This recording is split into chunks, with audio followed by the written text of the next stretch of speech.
I can still hear the echo of that slap. It wasn't just skin meeting skin. It was every ounce of contempt she'd ever hidden finally unleashed in front of 200 guests.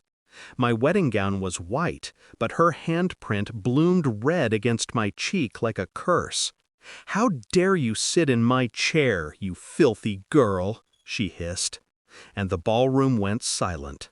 My husband, then still my husband, did nothing. Just stood there, frozen, like a boy watching his mother scold the maid. I remember looking at him and realizing for the first time that love had made me blind. That slap wasn't the beginning, it was the unveiling. When I first met Evelyn Carrington, she was gracious, effortlessly elegant, the kind of woman who made rooms pause when she entered. She called me dear and said she was thrilled her son had finally chosen someone genuine. I believed her. For months, I tried to earn her approval. I baked her favorite pastries. I endured her questions about my humble background with a smile. I told myself she'd come around. She never did. After the wedding, the mask slipped further. The subtle digs became direct orders. She rearranged our home, replaced my name on the joint account with hers for security purposes, and invited herself to every dinner.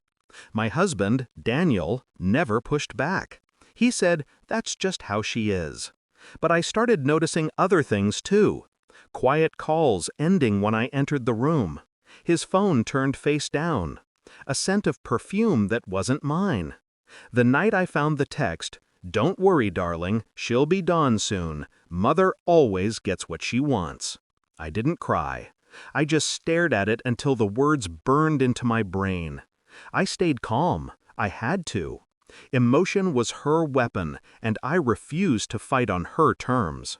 Instead, I learned. I studied. I gathered. Evelyn ran the Carrington Foundation, a charity that looked angelic from the outside, but was hollow at the core. Money moved in and out like a revolving door, and the numbers never quite matched. I spent nights poring through documents Daniel left open on his laptop, piecing together the truth.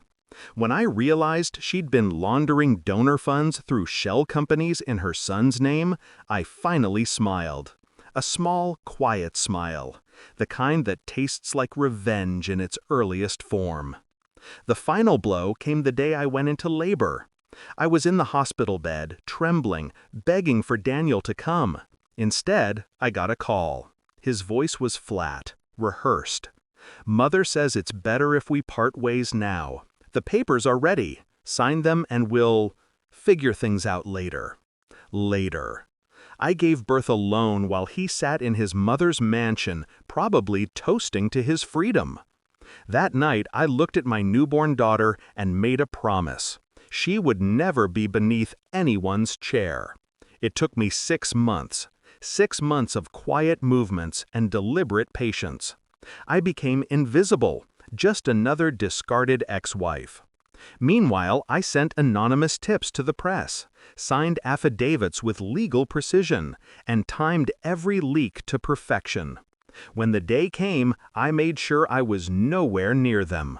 The morning after I sold my story and the evidence to 3 major networks, the Carrington Foundation's name lit up every screen in the country.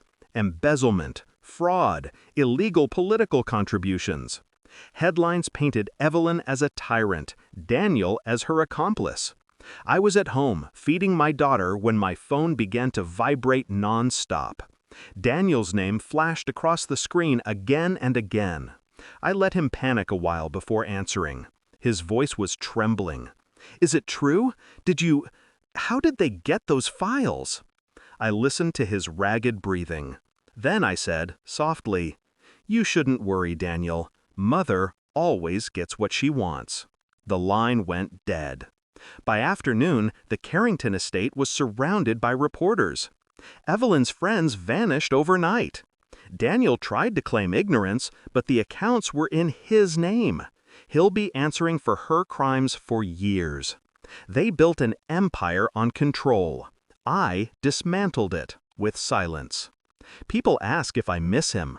Sometimes, when the house is quiet and my daughter's asleep, I think about the man I once loved. The way he used to laugh, the way he swore we'd face the world together. Then I remember the hospital bed, the empty room, the papers I signed with shaking hands. No, I don't miss him. I don't miss any of it. Because when I look at the screen now, the reruns, the reports, the endless footage of Evelyn being escorted into a courthouse in handcuffs, I see justice. Not poetic, not cinematic, just earned. And somewhere deep inside me, where pain once lived, something else grows. Not forgiveness, not peace. Something quieter, stronger.